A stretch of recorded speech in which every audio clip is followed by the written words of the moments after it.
Good morning സുഹൃത്തുക്കളെ, നിങ്ങളെവരെയും everything happiness ചാനലിലേക്ക് വീണ്ടും സ്വാഗതം ചെയ്യുന്നു.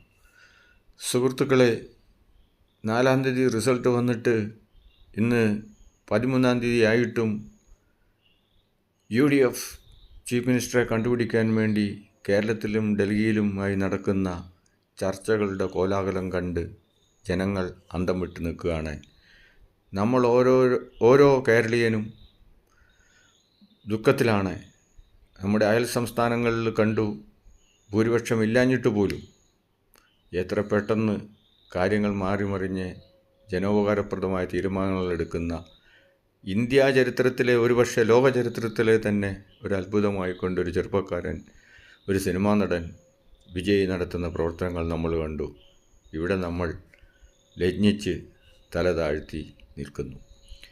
10 വർഷത്തെ നിരന്തരമായ പ്രവർത്തനത്തിൻ്റെ ഫലമായി, 10 വർഷത്തെ ജനദ്രോഹം കൊണ്ട് പൊറുതിമുട്ടി ഇടത് വലത് കമ്മ്യൂണിസ്റ്റ് ജാതി മതഭേദം നോക്കാതെ ജനങ്ങൾക്ക് വേണ്ടി, നമ്മുടെ പ്രബുദ്ധരായ കേരള ജനതയ്ക്ക് വേണ്ടി, ആ കേരള ജനതയ്ക്ക് ഒരു ബിഗ് സല്യൂട്ട് എല്ലാവരും നമ്മൾ കൊടുക്കാൻ ബാധ്യസ്ഥരാണ്. ഇത്രയും കാലം നമുക്ക് കേരള ജനതയുടെ ഇൻറ്റഗ്രിറ്റിയെപ്പറ്റി, അവരുടെ പ്രബുദ്ധതയെപ്പറ്റി, അവരുടെ വിദ്യാഭ്യാസത്തെപ്പറ്റി, അവരുടെ ഉയർന്ന ജീവിത നിലവാരത്തെപ്പറ്റി ഒക്കെയുള്ള ആ ധാരണകൾക്കൊരു സംശയം വന്നിരുന്നു. അതെല്ലാം മാറ്റിമറിച്ചുകൊണ്ട് കേരള ജനതയെ ലോക ജനതയാക്കി ഉയർത്തിയിട്ടുള്ള ഈ സ്ഥിതിവിശേഷത്തിൽ അതിൻ്റെയെല്ലാം ക്രെഡിറ്റും അതിൻ്റെയെല്ലാം സന്തോഷവും തച്ചുടച്ചുകൊണ്ട് നടക്കുന്ന ഈ നാടകങ്ങൾ കേരള സമൂഹത്തിന് തീർച്ചയായിട്ടും അപമാനകരമാണ്.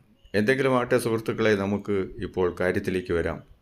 ഇവിടെ ഇപ്പോഴും മുഖ്യമന്ത്രിയെ ജനനായകൻ വേണോ, പാർട്ടി നായകൻ വേണോ, അകത്തളങ്ങളിലെ അവരുടെ എന്തെന്നാ പറയുക, പാർട്ടി ഹൈക്കമാൻഡിൻ്റെ അല്ലെങ്കിൽ പാർട്ടിയിലെ ഉന്നതന്മാരുടെ കിമ്മടീനെ വേണോ എന്നെല്ലാമുള്ള ചർച്ചയാണ് നടക്കുന്നത്.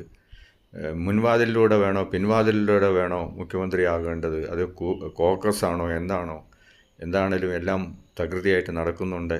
മിക്കവാറും 1-2 ദിവസങ്ങൾക്കുള്ളിൽ ഇന്ന് തന്നെ മിക്കവാറും മുഖ്യമന്ത്രി ആരാണെന്ന് തീരുമാനിക്കപ്പെടും. ജനങ്ങൾക്കിടെ നായകനായിട്ട് മുന്നിൽ നിന്ന് പട നയിച്ച നായകനാണ് തിരഞ്ഞെടുക്കപ്പെടുന്നതെങ്കിൽ 5 കൊല്ലം തയ്ക്കും, അല്ലെങ്കിൽ 6 മാസം ഉണ്ടാകും. അതാണ് സംഭവിക്കാൻ പോകുന്നത്. ഇന്ന് സോഷ്യൽ മീഡിയയും മറ്റുള്ള പണ്ടത്തെ കാലത്തെ പോലെ എവിടെയെങ്കിലും അടച്ചിട്ട മുറിയിരുന്ന് പുറത്ത് കേൾക്കാതെ നടക്കുന്ന രഹസ്യ ഗൂഢാലോചനയും ഒന്നും ഇന്ന് നടക്കുകയില്ല.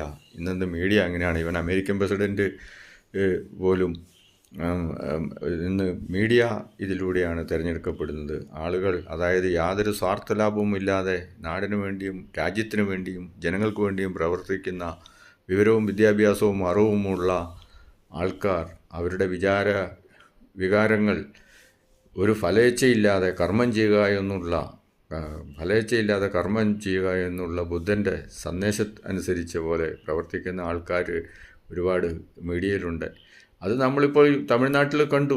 അവിടെ മീഡിയ തരംഗം കൊണ്ടാണ് പുരാതന ആയ സിസ്റ്റങ്ങളെല്ലാം തകിടം മറിച്ചുകൊണ്ട് നവോത്ഥാനത്തിൻ്റെ നായകനായിട്ട് മുന്നിൽ വന്നൊരു ചെറുപ്പക്കാരനെ നമ്മൾ കണ്ടു. നൂറ്റാണ്ടുകൾ വർക്ക് ചെയ്തിട്ട് ലോകത്തിലെ തന്നെ മിക്ക രാഷ്ട്രീയ പാർട്ടികൾക്കും നടക്കാത്തതുമായ ഒരു അത്ഭുതമാണ് കണ്ടത്. അതേപോലെ രജനീകാന്തിൻ്റെ കരിസ്മ നമ്മൾ കണ്ടു. ഇതൊക്കെയാണ് കരിസ്മ, ഇതൊക്കെയാണ് ഹീറോസ്. അതേപോലെ മഹാത്മാഗാന്ധിയുടെ കരിസ്മ നമ്മൾ കണ്ടു. മഹാത്മാഗാന്ധി 50,000 സായുധരായ പട്ടാളത്തിനെ വെറും ഒരു വാക്കുകൾ കൊണ്ട് മഹാത്മാഗാന്ധിയുടെ വീര്യം എന്താണ്, ശക്തി എന്താണെന്ന് കാണിച്ചു കൊടുത്ത് ബ്രിട്ടീഷ് സാമ്രാജ്യം ഓടിപ്പോയത് നമ്മൾ കണ്ടതാണ്. അപ്പോൾ സുഹൃത്തുക്കളെ, നേരായ വഴിക്ക് പോവുക, സത്യമേവ ജയതേ.